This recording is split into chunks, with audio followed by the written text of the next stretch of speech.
All right, so we're going to get into creating background lighting through the use of images. And so I have here a my screwdriver scene, and behind it I have a sky dome light that I've applied an image to, an HDRI image.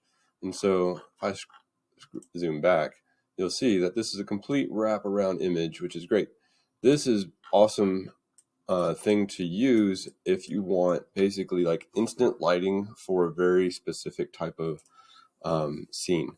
And so if I render this, you'll see that the lighting that is applied to the objects and the scene itself is going to reflect exactly the type of lighting that's here. So it's kind of a cool, crisp kind of feeling.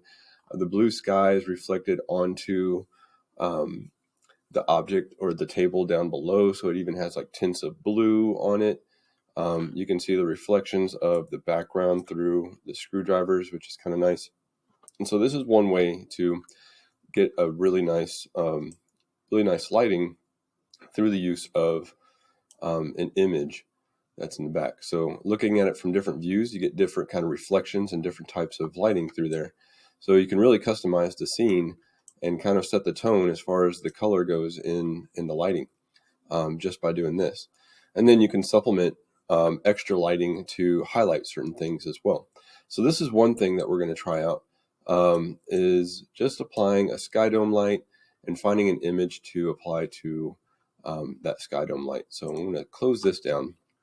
And the kind of image that works best for sky dome lights would be an HDRI image, which if you go to a resource, something like Polyhaven, you'll see in the assets here, they have a section just for HDRIs. And this kind of shows you a whole scene, and it shows you like different renderings of what kind of things you get.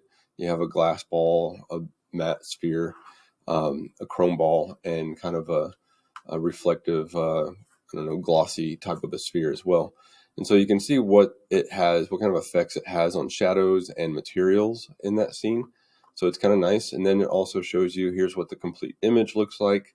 And then kind of a rendered scene using that image as the sky dome light. So you get different effects depending on what kind of image you're using, which is kind of cool.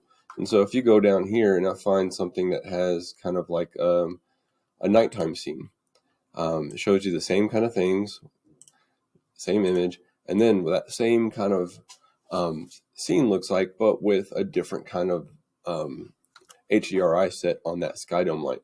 So this is really handy. And once you get here, you can go to download the file, or you can choose an exact, I want to do the HDR or I want to do a 4K image, and then set it up to download. And that could be something that you use for your HDRI in your sky dome light. So if I took this one out right here, I'm just going to hide it for now. If I wanted to add a sky dome light, this is how you go about doing that. First, I'm going to make sure I'm in modeling here. I'm going to go to Arnold Lights, and then I'm going to go to Sky Dome Light. And then once I apply that, now my scene is set up. I can actually have this to help me render the scene. So if I go to rendering, I'll see the scene just as it is, no kind of special lighting applied. And then if I go to over here in the attributes, and I find Sky Dome Light, I can go to the color. I can set this up. I can find a file that I've downloaded from your resource, wherever that might be, and then go to the folder and locate that image where you want it, where you saved it. And so it should be saving things in your source images. Mine was saved in my pawn.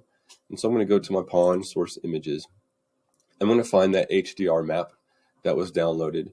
Make sure that you're applying these things to the right folders and they're not getting lost somewhere in all the images that you're saving. So this is my HDR map right here that I'm going to apply to it. So I'll go to open, and then it just automatically applies the lighting and everything associated with that image. And so because it's a sky dome light source, it's also kind of using the available light and lighting in the image to actually affect your scene, things that you've created. If you decide you want more, you can make it more intense if you want to, brighten the scene up Or if you want it darker, you can go back and say, maybe I want it 0.5, and it'll darken the scene. And I kind of like that. It's kind of I don't know, sets the mood, sets the tone really easily just by controlling that sky dome light in the image that you have back there. So this is pretty simple, pretty easy. This is just using an HDRI to light your scene. And so apply this to your scene and see what you can come up with. Find a good HDRI that you can use to wrap around your sky dome light, and that's that. It's pretty simple. You can always go back and you can adjust your exposure and other things just like you normally could, but now you just have an image applied to it. So you can go through and say, I want this back at 100. You can change the exposure. Of course, this is going to be seen better if you have the render window opened up. So if I change the exposure to 1 or something higher, then you'll see how much you can really overexpose an image to really brighten things up. So play around with this and see what works best for your scene and your materials that you have chosen. And yeah, you can even play with shadow color and so on. So apply this and see what kind of effects you can come up with.